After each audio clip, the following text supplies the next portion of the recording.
ನಮ್ಮ ಕರ್ನಾಟಕದಲ್ಲಿ ಇತ್ತೀಚಿನ ದಿನಗಳಲ್ಲಂತೂ ಕಣದಲ್ಲೂ ಕೇಸರಿ ಅಂತ ಬಸ್ಸಲ್ಲಿ ಕರ್ನಾಟಕ ರಾಜ್ಯ ರಸ್ತೆ ಸಾರಿಗೆ ಅಂತ ಕಾಣೋದೇ ಇಲ್ಲ. ಇಡೀ ಫುಲ್ ಬೋರ್ಡ್ ಫುಲ್ಲು ಅದೇ ಏನು ಹೇಳಿ ಕಣದು ಕೇಸರಿ ಅಂತ ಹೇಳ್ಬಿಟ್ಟು ಅದೊಂದು ಗುಟ್ಕಾದು ಅಡ್ವರ್ಟೈಸ್ಮೆಂಟ್ ಹಾಕೊಂಡಿರ್ತಾರೆ ಬಸ್ಸಲ್ಲಿ. ಒಡಿಶಾದಲ್ಲಿ ಅವ್ರು ಟೂರಿಸಮ್ನ ಡೆವಲಪ್ ಮಾಡೋಕ್ಕೋಸ್ಕರ ನೋಡಿ ಅವ್ರದ್ದು ಕಲ್ಚರ್ನ ಹೆಂಗೆ ಬಸ್ಗಳಲ್ಲೆಲ್ಲ ಅಪ್ಡೇಟ್ ಮಾಡ್ಕೊಂಡಿದ್ದಾರೆ. ನಾನು ಇವಾಗ ತಾನೇ ಜಸ್ಟು ಪುರಿಯಿಂದ ಕೊನಾರ್ಕಿಗೆ ಹೋಗ್ಬೇಕಂತ ಹೇಳಿ ಈ ಬಸ್ ಹತ್ಕೊಂಡೆ. ಇಲ್ಲೆಲ್ಲ ನೋಡ್ತಾ ಇರ್ಬೋದು ಹೆಂಗೆ ಡೆವಲಪ್ಮೆಂಟ್ ಮಾಡಿದ್ದಾರೆ ಅಂತ. ಅಲ್ಲೂ ಸಹ ಕಾಣುತ್ತೆ. ಇಲ್ಲಿನ ರೋಡ್ ಅಂತೂ ತುಂಬ ವಿಶಾಲವಾಗಿದೆ. ನಾವು ಲಾಸ್ಟ್ ಟೈಮ್ ಚಾರ್ಮಿನಾರಲ್ಲಿ ನೋಡ್ಕೊಂಡು ಬಂದ್ವಲ್ಲ, ಅದಂತೂ ಚಿಕ್ಕದಂದರೆ ಚಿಕ್ಕದು, ಇದು ಸಕ್ಕ ದೊಡ್ಡದಾಗಿದೆ. ಎಷ್ಟೊಂದು ಸ್ಪೇಷಿಯಸ್ ಆಗಿದೆ ಅಂತಂದರೆ ಆರಾಮಾಗಿ ನಡ್ಕೊಂಡು ಹೋಗ್ಬೋದು, ಅಷ್ಟು ಜಾಗ ಇದೆ ಮಾತ್ರ ರೋಡಲ್ಲಿ.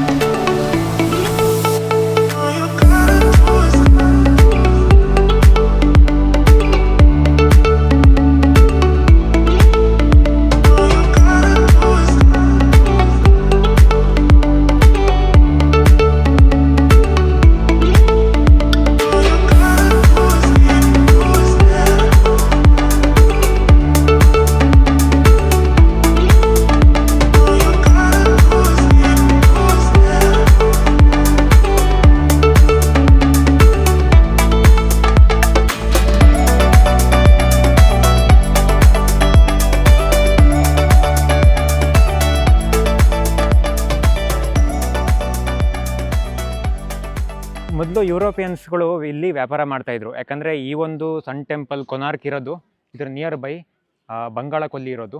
ಬಂಗಾಳ ಕೊಲ್ಲಿ ಇರೋದ್ರಿಂದ ಆ ಯುರೋಪಿಯನ್ಸ್ಗಳು ಜಾಸ್ತಿ ಬಿಸ್ನೆಸ್ ಮಾಡೋಕ್ಕೆ ಇಲ್ಲಿ ಬರ್ತಾ ಇದ್ರಿಂದ ಅವರಿಗೆ ಒಂದು ಐಡೆಂಟಿಫೈ ಬೇಕಾಗಿತ್ತು. ಒಂದು ಪ್ಲೇಸ್ಗೆ ಹೋಗಬೇಕು ಅಂತ ಹೇಳಿದಾಗ ಅದ್ರ ನಿಯರ್ ಬೈ ಯಾವುದು ಪ್ಲೇಸ್ ಇದೆ ಆ ಒಂದು ಪ್ಲೇಸ್ನ ಐಡೆಂಟಿಫೈ ಮಾಡೋದ್ರಿಂದ ಅವರ ವ್ಯಾಪಾರ ಈಸಿ ಆಗ್ತಿತ್ತು. ಅದಕ್ಕೋಸ್ಕರ ಈ ಸನ್ ಟೆಂಪಲ್ನ ಅವರು ಐಡೆಂಟಿಫೈಗೋಸ್ಕರ ಒಂದು ಪ್ಲೇಸ್ನ ಕಂಡಿಡ್ಕೊಂಡಿದ್ರು. ಸೊ ಇದನ್ನ ಆಲ್ಮೋಸ್ಟ್ ಈ ಸನ್ ಟೆಂಪಲ್ ಎಲ್ಲ ಬಿಲ್ಡ್ ಆಗಿರೋದು ಬ್ಲ್ಯಾಕ್ ಸ್ಟೋನಿಂದ, ಹಾಗಾಗಿ ಇದನ್ನ ಬ್ಲ್ಯಾಕ್ ಪಗೋಡ ಅಂತ ಕರಿತಿದ್ರು. ಈ ಒಂದು ಚಕ್ರ ಏನಿದೆ ಇದು 24 hours ಇಂಡಿಕೇಟ್ ಮಾಡುತ್ತಂತೆ.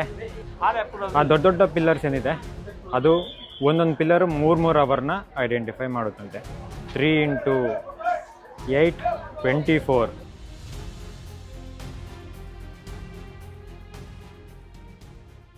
ಆ ಒಂದು ಚಕ್ರದ ಇನ್ನೊಂದು ಇತಿಹಾಸ ಹೇಳಬೇಕು ಅಂತೇಳಿದ್ರೆ ಅದರಲ್ಲಿ ಏನು 8 ಪಿಲ್ಲರ್ಸ್ಗಳಿದೆ. ಸೊ ಈ ಒಂದು ಸೂರ್ಯನ ದೇವಾಲಯದಲ್ಲಿ ಟೋಟಲಾಗಿ 8 ಅಂತಸ್ತುಗಳಿದೆ. ಒಂದೊಂದು ಅಂತಸ್ತಿಗೂ 3 ಅವರ್ ಥರ ಡಿವೈಡ್ ಮಾಡಿದರು.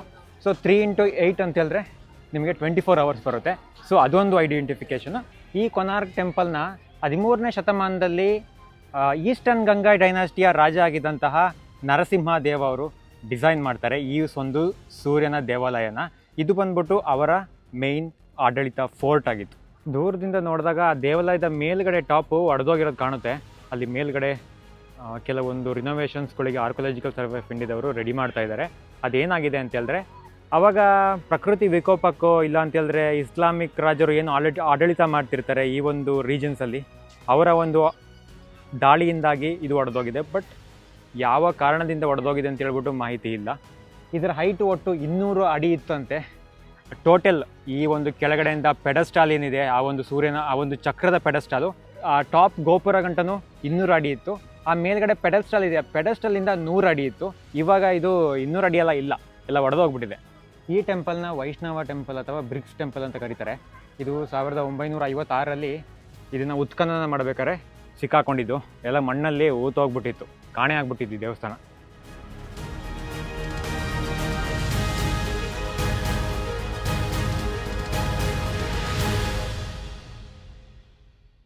ಹನ್ನೆರಡು 13ನೇ ಶತಮಾನದಲ್ಲಿ ಡೆವಲಪ್ ಆದಂತಹ ಈ ದೇವಸ್ಥಾನ ಈಗ ಸದ್ಯಕ್ಕೆ ಇದನ್ನು ಯುನೆಸ್ಕೋದವರು ವರ್ಲ್ಡ್ ಹೆರಿಟೇಜ್ ಸೈಟ್ ಅಂತ ನೇಮ್ ಕೊಟ್ಟಿದ್ದಾರೆ.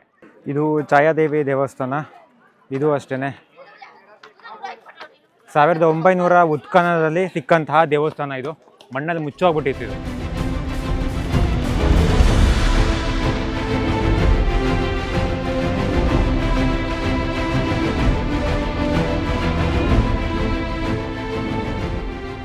ಈ ಒಂದು ದೇವಸ್ಥಾನದ ಸುತ್ತ ಏನು ಕಲ್ಲುಗಳಲ್ಲಿ ಡಿಸೈನ್ ಮಾಡಿದ್ದಾರೆ, ಇವುಗಳಲ್ಲಿ ಡ್ಯಾನ್ಸ್ ಮಾಡ್ತಾ ಇರೋದು, ಯುದ್ಧ ಮಾಡ್ತಾ ಇರೋದು, ಭಜನೆ ಮಾಡ್ತಾ ಇರೋದು ಆ್ಯಂಡ್ ಸೆಕ್ಷುವಲ್ ಆ್ಯಕ್ಟ್ ಪ್ರತಿಯೊಂದನ್ನು ಕೂಡ ನೋಡ್ಬೋದು.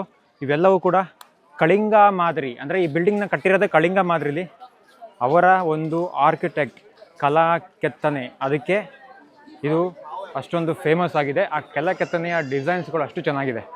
1512-13ರಲ್ಲಿ ಶ್ರೀಕೃಷ್ಣದೇವರಾಯ, ವಿಜಯನಗರದ ಶ್ರೀಕೃಷ್ಣದೇವರಾಯ ಈ ಒಡಿಸ್ಸಾದ ರಾಜ ಆಗಿದ್ದಂತಹ ಪ್ರತಾಪರುದ್ರ, ಗಜಪತಿ ಪ್ರತಾಪರುದ್ರನ ಮೇಲೆ ದಾಳಿ ಮಾಡಿ ಈ ಒಡಿಶಾನ ಆಕ್ರಮಣ ಮಾಡ್ಕೊಳ್ತಾರೆ. ಆಕ್ರಮಣ ಮಾಡ್ಕೊಂಡಾಗ ನಮ್ಮ ಮುಂದೆ ಏನು ಕಾಣ್ತಾ ಇದೆ, ಈ ಒಂದು ಸೂರ್ಯ ದೇವಸ್ಥಾನ, ದೊಡ್ಡ ಒಂದು 200 ಅಡಿಯ ಕಲ್ಲಿನ ರಥ ಅಂತ ಹೇಳ್ತೇವೆ, ಸ್ಟೋನ್ ಚಾರಿಯಟ್. ಇದರ ನೆನಪಿಗೋಸ್ಕರ ಅವರು ಹಂಪಿಯಲ್ಲಿ ಆ ಒಂದು ಕಲ್ಲಿನ ರಥ, ಚಿಕ್ಕದಾದಂಥ ಒಂದು ಕಲ್ಲಿನ ರಥನ ಸ್ಥಾಪನೆ ಮಾಡ್ತಾರೆ. ಇದು ಅಲ್ಲಿ ಒಂದು ಲಿಂಕ್, ಅದು ಆ ಒಂದು ವಿಜಯದ ನೆನಪಿಗೋಸ್ಕರ ಆ ಒಂದು ಕಲ್ಲಿನ ರಥನ ಅವರು ಡೆವಲಪ್ ಮಾಡೋದು. ಸೊ ಅದು ಕೂಡ ಯುನೆಸ್ಕೋದ ಲೀಸ್ಟಿಗೆ ಸೇರ್ಕೊಂಡಿದೆ.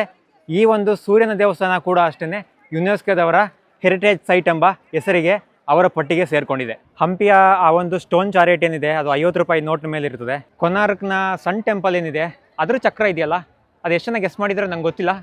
10 ರೂಪಾಯಿ ನೋಟ್ ಇದೆಯಲ್ಲ ನಮ್ಮದು, ಹೊಸ 10 ರೂಪಾಯಿ ನೋಟು, ಅದರಲ್ಲಿ ಇದೆ ಅದು. ಬಟ್ ನಾನು 10 ರೂಪಾಯಿ ನೋಟ್ನ ತೊಗೊಬಂದಿಲ್ಲ ಇವಾಗ, ಸೊ ನಿಮಗೆ ತೋರ್ಸೋಕ್ಕಾಗ್ತಾಯಿಲ್ಲ. ನಾನು ಆ ಕ್ಲಿಪ್ನ ಹಾಕಿರ್ತೀನಿ, ಇಲ್ಲಾಂದರೆ ಆ ಒಂದು ಚಿಕ್ಕ ಫುಟೇಜ್ನ ಹಾಕಿರ್ತೀನಿ, ನೋಡ್ಕೊಳ್ಳಿ. ನೀವು ಏನಾದ್ರು ವೀಡಿಯೋ ನೋಡಿದ್ರೆ ಆ ಒಂದು 10 ರೂಪಾಯಿನ ತೆಗೆದ್ಬಿಟ್ಟು ನೋಡಿ. ಇದೇ ಅಲ್ಲಿ ಕೊನಾರ್ಕ್ ಸನ್ ಟೆಂಪಲ್ ಅಂತಿದೆ. ಇಷ್ಟೊಂದು ದೊಡ್ಡ ದೇವಸ್ಥಾನ, 200 ಅಡಿ ಎತ್ತರದ ದೇವಸ್ಥಾನ. ಇವಾಗ 200 ಅಡಿ ಇಲ್ಲ, ಆದರೆ ಎಲ್ಲನೂ ಕೂಡ ಕಲ್ಲಿನಿಂದನೇ ಮಾಡಿರೋದು. ಎಷ್ಟೆಷ್ಟು ದೊಡ್ಡ ಡಿಸೈನ್ ಮಾಡಿದ್ದಾರೆ. ಆ ಕಳಿಂಗ ರೀತಿಯ ಡಿಸೈನ್ಸ್ ಇದೆಯಲ್ಲ, ಅದು ಮಾತ್ರ ಅದ್ಭುತ.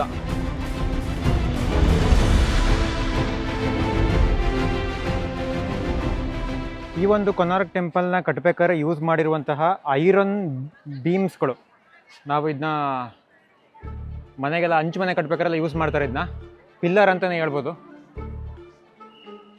ಹೇಗಿದೆ, ಫುಲ್ಲು ಒಳಗಡೆ ಟೊಳ್ಳು ಇಲ್ಲ, ಏನೂ ಇಲ್ಲ.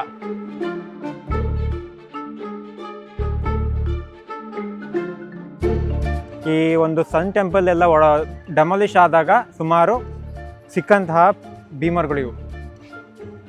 ಜಿಮ್ಗೆ ತಗೊಂಡೋದ್ರೆ ಒಂದು ಒಳ್ಳೆ ಡಂಬಲ್ ಮಾಡ್ಬೋದು ಇದನ್ನ. ಎಷ್ಟು ದಪ್ಪ ಇದೆ ಇದು. ನಾನು ಈ ಥರದ್ದು ಶಾಪಿಂಗ್, ಕ್ರಾಫ್ಟೆಡ್ ಶಾಪಿಂಗ್ಸ್ನೆಲ್ಲ ಗೋಕರ್ಣದಲ್ಲಿ ನೋಡಿದ್ದೆ. ಅದೇ ಥರ ಇಲ್ಲೂ ಇದೆ.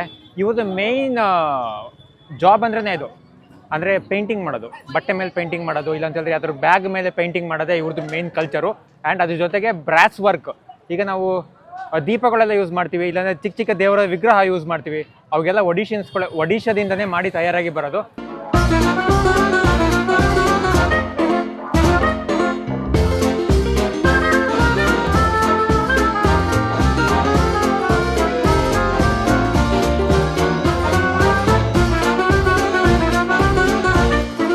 ಒಡಿಶಾದ ಪೂರಿ ಜಗನ್ನಾಥ ಮತ್ತು ಅವರ ಸೋದರರು ಫೋಟೋಗಳು,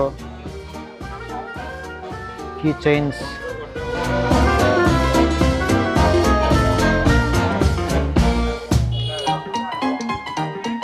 ನೋಡಿ, ಇದೆಲ್ಲ ಹ್ಯಾಂಡ್ ಮೇಡೆಡ್ ಪ್ರಾಡಕ್ಟ್ಸ್ಗಳು.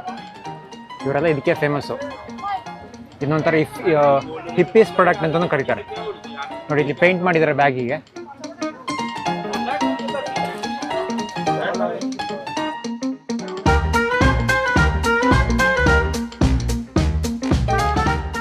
ಹ್ಯಾಂಡ್ ಮೇಡೆಡ್ ಪ್ರಾಡಕ್ಟು, ಪೇಂಟಿಂಗ್ಸು, ಇವೆಲ್ಲ ಪೇಂಟಿಂಗ್ಸು ತುಂಬ ಇದೆ. ಕರಕುಶಲ ಕಲೆ ಒಡಿಶಾದ ಜನರ ಹತ್ರ. ಇದು ಬ್ಯಾಂಬೂಸಿಂದ ಮಾಡಿರೋದು, ಬ್ಯಾಂಬೂ ಸ್ಟಿಕ್ಕಿಂದ. ಇದಕ್ಕೆ 250 ರೂಪಾಯಿ ಅಂತೆ, ಚಿಕ್ಕದು.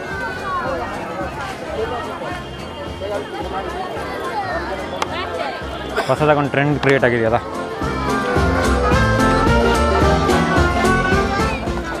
ಓಕೆ, ಮುಂದಿನ ಎಪಿಸೋಡಲ್ಲಿ ಮತ್ತೆ ಸಿಗೋಣ. ಬಾಯ್.